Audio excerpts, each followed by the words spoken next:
And then when he went to ECW, that was really kind of like the birth of the Stone Cold character, because they basically just let him do kind of what CM Punk did, like just okay, air the bullshit that's bothering you.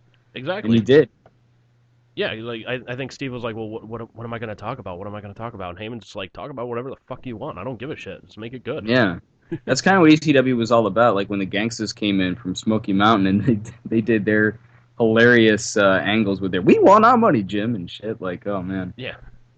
Pipe bomb. The fuck was that? Who is that? It was Punk. That was Punk? Yeah. It didn't sound like him. It sounded like a chick. No, that's Punk. Sounds like a chick. That's Punk. I can Pipe tell bomb. No, that's Punk. I can tell you right now. I'm the one who got it. Damn it! You have to trust me on this. I made this. I know. Oh man. Oh, but what was the other match that you were looking forward to? You said the Ziggler, the Undertaker, Brock. There was another one. Yeah, I think Cena Rollins, was that it?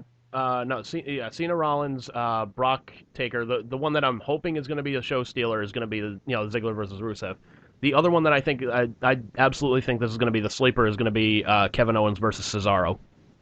You think that's going to suck? No, I think that's going to be the sleeper. That's going to be like the unexpected hit. Like that's going to be like the match of the night probably. Gotcha.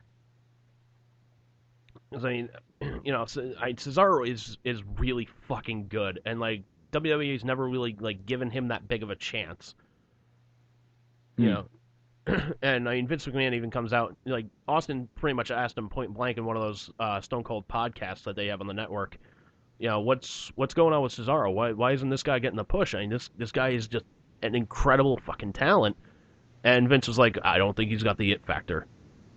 And then he goes into his whole spiel about, everybody needs to grab that brass ring and whatnot. And it's like, you can't really grab onto a brass ring if you don't have a chance to even reach for it. Just ask Dolph. And it's funny that even like CM Punk talks about the quote-unquote brass rings. Like, what the fuck is that shit? What are you talking about? Yeah.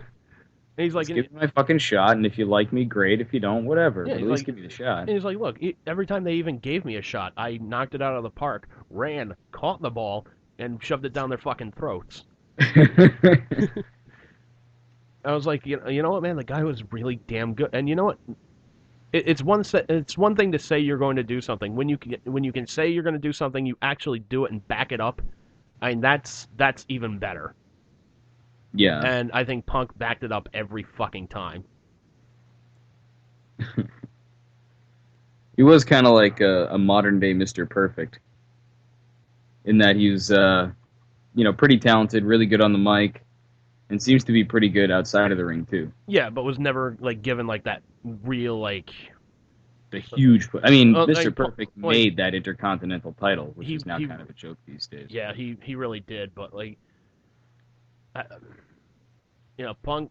The only thing Punk said that he regrets about his career is, like, the only thing he considers a failure is not headlining WrestleMania with, like, a title match or anything like that.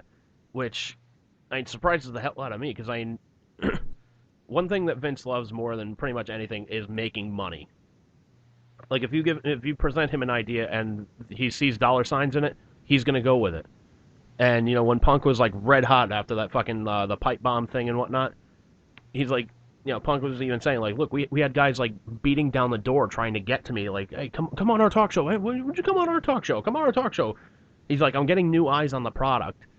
He's like, and I'm still one of the hottest fucking guys in this company.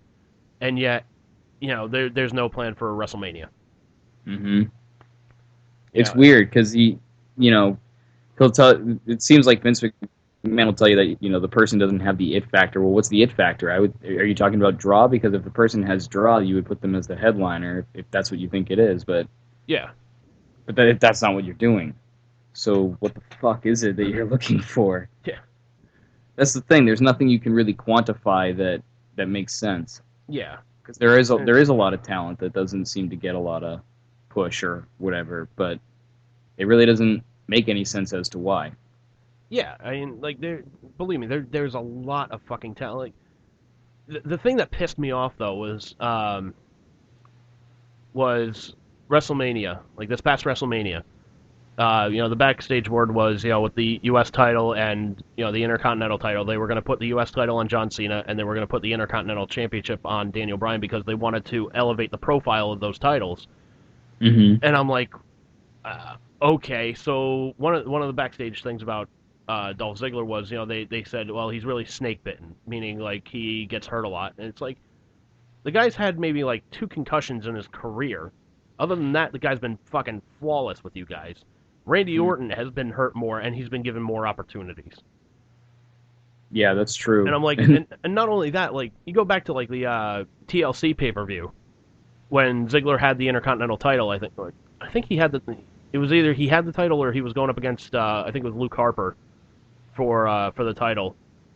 And, I mean, that, critics everywhere said, look, this pay-per-view was a dud, but these guys opening the show, they fucking stole it. That was a tremendous fucking match. Huh.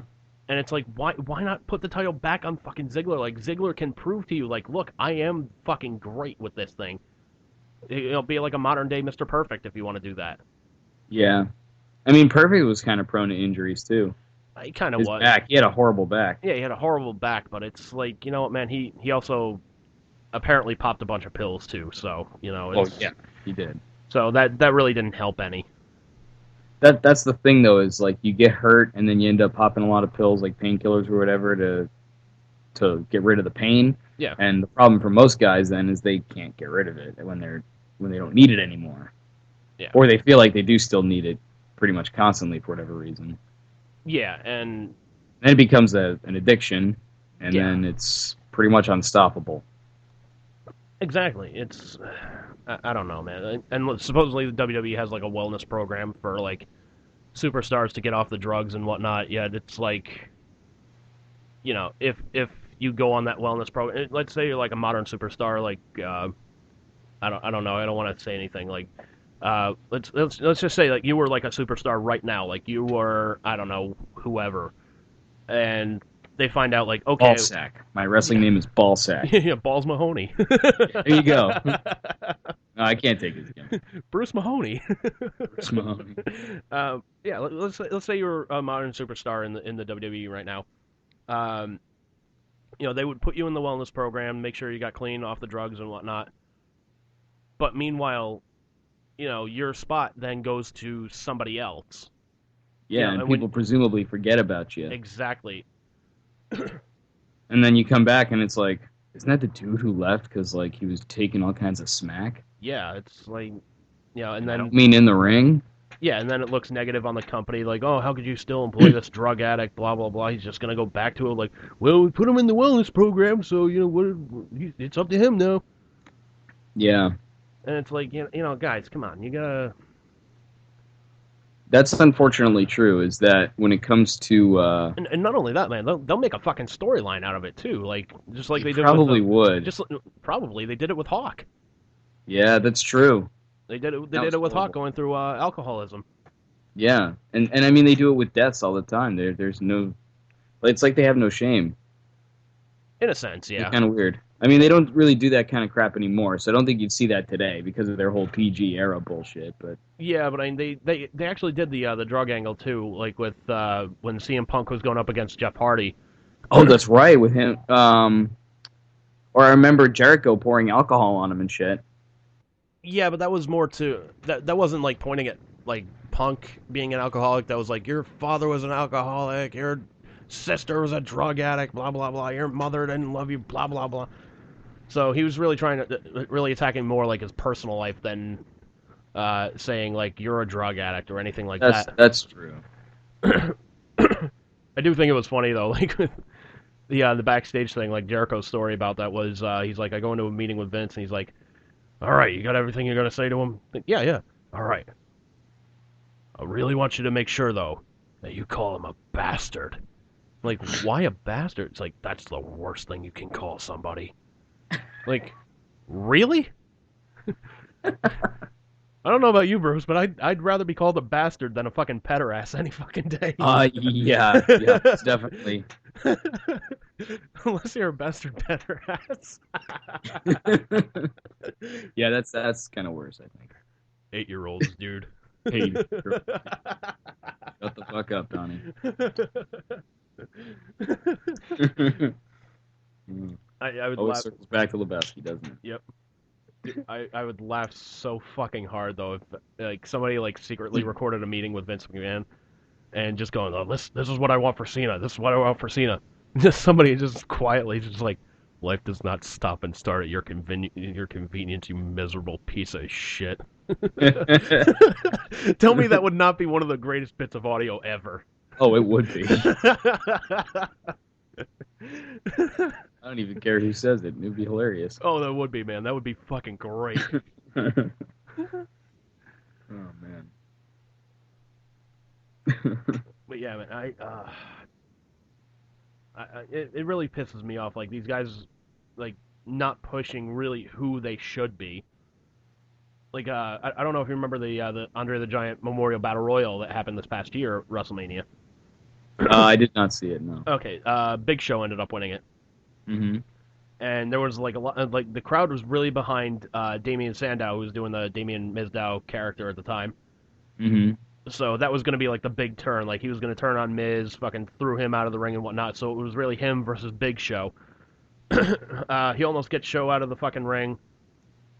And then Show's just like, nope, picks him up and fucking, like, tosses him over like it's nothing. It's like, yeah, guys, come on, man. Like, that would have been fucking huge. Like, that would have been okay, you want these guys to reach for this brass ring, instead you're going to give it to this fucking guy. Is it because he's, quote, Andre's son? Remember that shit? Yeah, I remember that shit. Jeez. Like, you're going to give it to this guy who, his first match won the WCW title. Like, wasn't like an independent. He was brought into WCW. His first match. Oh, by the way, we're going to put the title on you. Like, fucking what? Hey, it's the Big Show. Yeah. Man, it sucks that he got stuck with that name. Oh, man. Doesn't it? It does, and he's even still kind of pissed about it. He's like, Vince comes up to me, he's like, how's the Big Show today? And he's like, fucking Big Show? Like, what the hell does he mean by that? I'm like, oh, doing all right, I guess, Then, because he's like, when I first came to WWE, he's like, I was Paul White. Mm-hmm. He's like, and then they're like, yeah. Fine, it's his real name. Yeah, this is his real name. I mean, I guess they could change it to White Paulson or something. Yeah, or, like they did with Daniel Bryan. Yeah, or Paul Grayson or whatever. They want to play around with the whole color scheme. Right. But yeah, so they have the Show win the fucking title. They was the Memorial Battle Royal, and you can just hear the crowd just kind of deflate a little bit, like, fucking really, fucking really, man. Oh. And then fucking. That's when they start chanting, "We want Virgil." Hardcore Holly.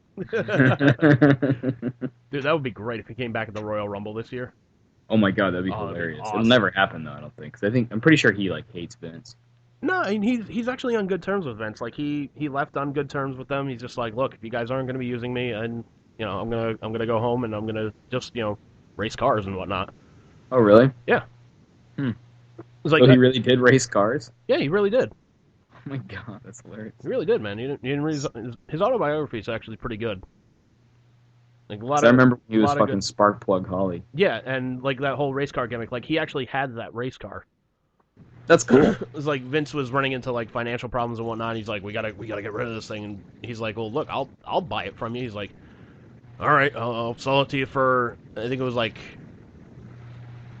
I think in the book he said it was like, Vince was gonna ask him for like $1,000 or something like that for him. He's like, and he's like, well, we'll just slowly take it out of your paycheck. We'll take it out of your paycheck like $100 at a time. That way you're not suffering from this. And he's like, money was never taken out of my paycheck, and he's like, I got to keep the car, so that's awesome. Sweet. So he's like, I got a free race car from Vince. That's awesome. But yeah, like, because fucking what's his name, Bubba Ray Dudley, he came back to the fucking Royal Rumble this past year. Yeah, that's true. And you just saw the crowd just going, "Oh, this is awesome!" Like, he's got to come back now. Like him and fucking Bubba Ray, like him and Devon, they got to come back, man. That would be cool. That would be fucking awesome. Like, just shake up the fucking tag team division and whatnot. Yeah. But like, What that's tag not. team division there is. Yeah, like that's not gonna happen though.